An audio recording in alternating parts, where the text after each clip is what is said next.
Made membaca buku mulai pada pukul 8 pagi, pukul 8. Sekarang pukul 8, jarum pendek di angka 8, jarum panjang di angka 12. Made selesai membaca buku pada pukul 9. Berapa lama Made membaca buku? Sekarang caranya dia mulai pukul 8 dan selesai pukul 9. Jarum panjangnya dan jarum pendeknya bergerak ke pukul 9. Nah, jarum jam atau jarum pendek itu berpindah sebanyak 1 kali. Jarum pendek bergeser 1 angka. Dari 8 ke 9 hanya bergeser 1 kali saja. Jarum pendek menunjukkan jam. Kemudian jadi Made membaca buku selama 1 jam. Dia membaca buku selama 1 jam. Selanjutnya, dalam 1 jam artinya perpindahan jarum jam ini berpindah dari 8 ke 9. Jarum menit atau jarum panjang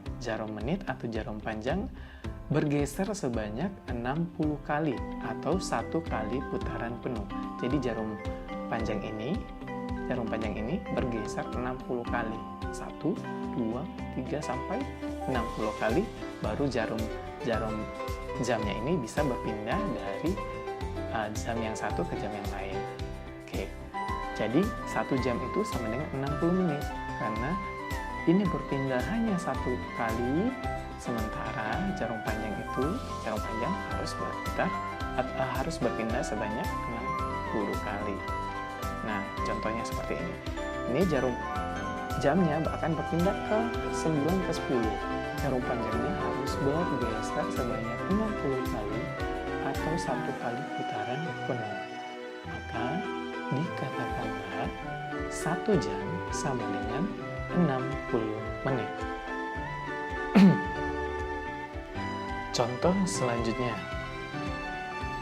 ibu membuat kue pada pukul 6. Jadi ibu memulai membuat kue itu pada pukul 6.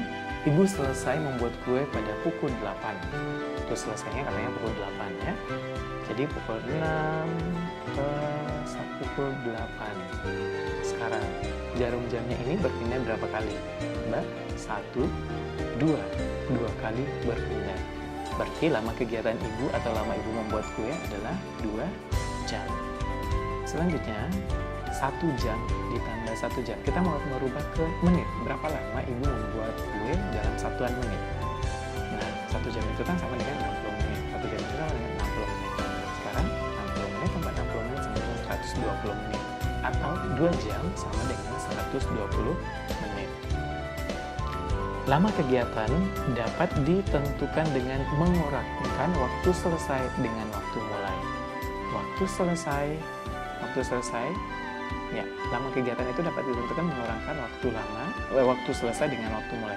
Waktu selesainya adalah pukul 8, waktu mulainya adalah pukul 6. Sekarang, lama kegiatannya adalah waktu selesai dikurangi waktu mulai. Waktu selesainya kan pukul 8, dikurangi pukul 6. Jadinya berapa? 2 jam. Selanjutnya, ayah membuat pagar tanaman pada pukul 7. Jadi ayah mulai itu pada pukul 7. Ayah membuat pagar selama 3 jam. Ayah membuat pagar selama 3 jam. Pukul berapakah ayah selesai membuat pagar? Sekarang waktu selesainya coba kita mulai dari pukul 7, dia harus 3 jam. Berarti jarum pendek harus berpindah sebanyak 3 kali. 1, 2, 3. Oke, 1, 2, 3. Berarti ayah selesai pada pukul 10. Ya, ayah selesai membuat pagar pada pukul 10. Sekarang, untuk menentukan waktu selesainya, kita dapat melakukan dengan cara waktu mulainya pukul 7 ditambah dengan durasinya atau lama kegiatannya. Jadi, waktu mulainya ditambah lama kegiatannya 3 jam, jadi pukul 10. Contoh selanjutnya, kakak latihan basket sampai pukul 17. Berarti kakak sudah selesai latihan itu pada pukul 17 atau pukul 5 sore. Nah, sekarang kakak latihan selama 3 jam. Sekarang, pukul berapakah kakak memulai latihan? Atau pukul berapa kakak mulai latihan? Sekarang, kalau seperti ini, kita mau mencari waktu mulai, berarti kita harus menghitung mundur. Menghitung mundur sebanyak berapa kali? 1, 2, 3.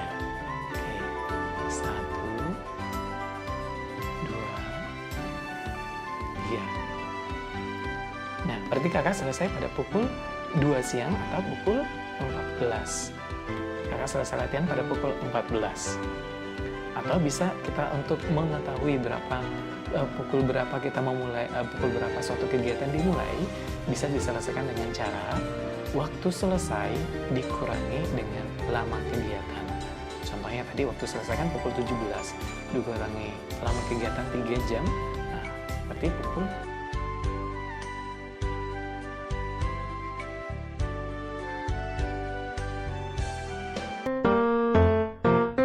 Banyak sekali gerakan dalam kehidupan sehari-hari yang bisa kita tiru dan kita praktekkan dalam bentuk tarian. Misalnya gerakan mengepakkan sayap, gerakan kupu-kupu terbang, atau gerakan ranting-ranting pohon tertiup oleh angin.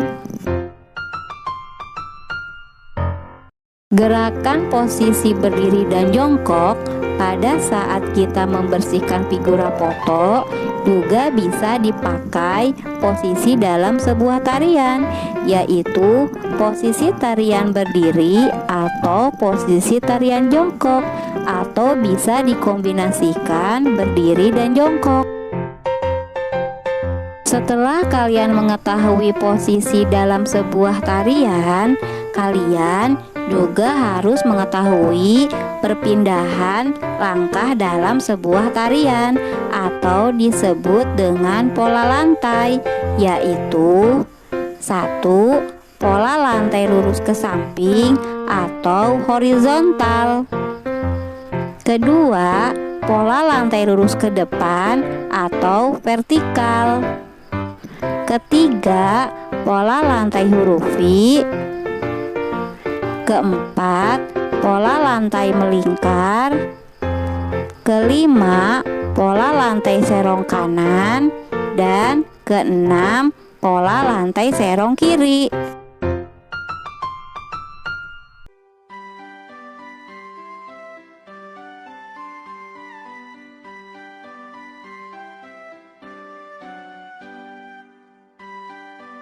Gerak adalah perpindahan posisi baik sekali atau berkali-kali. Gerak terbagi menjadi 3, yaitu 1. Gerak lokomotor, 2. Gerak non-lokomotor, dan 3. Gerak manipulatif. 1. Gerak lokomotor adalah gerak berpindah tempat seperti berjalan, berlari, melompat, memanjat, dan lain-lain. 2. Gerak non-lokomotor adalah gerakan yang tidak disertai dengan perpindahan tempat seperti membungkuk, meregang, memutar badan, mengayun, keseimbangan, berhenti, mendarat, dan lain-lain. 3. Gerak manipulatif adalah gerak yang disertai dengan keterampilan memainkan benda seperti melempar, menangkap, menendang, menyerang, melambung, menggelinding, bergulir, dan lain sebagainya. Perhatikanlah gambar kegiatan berikut: menarik ataupun mendorong benda, permainan saling tarik-menarik dengan temanmu, ataupun permainan saling mendorong badan merupakan contoh gerakan lokomotor. Sedangkan gerakan menekuk lutut, baik itu menekuk lutut setengah jongkok ataupun menekuk lutut penuh, merupakan contoh non-lokomotor. Sedangkan gerakan melempar bola ataupun gerakan menangkap bola merupakan contoh gerakan manipulatif. Gerakan tadi bisa dimainkan di air ataupun di darat.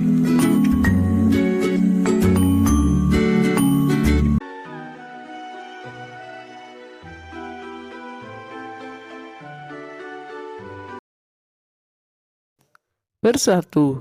Bersatu adalah gabungan atau ikatan, kumpulan, atau juga beberapa bagian yang terikat atau bergabung. Lihatlah gambar tersebut. Udin dan teman-temannya berdoa sebelum mereka makan. Walaupun mereka berbeda agama, tetapi mereka melakukan doa bersama dengan caranya masing-masing. Mereka berdoa sebelum makan untuk mensyukuri apa yang mereka makan.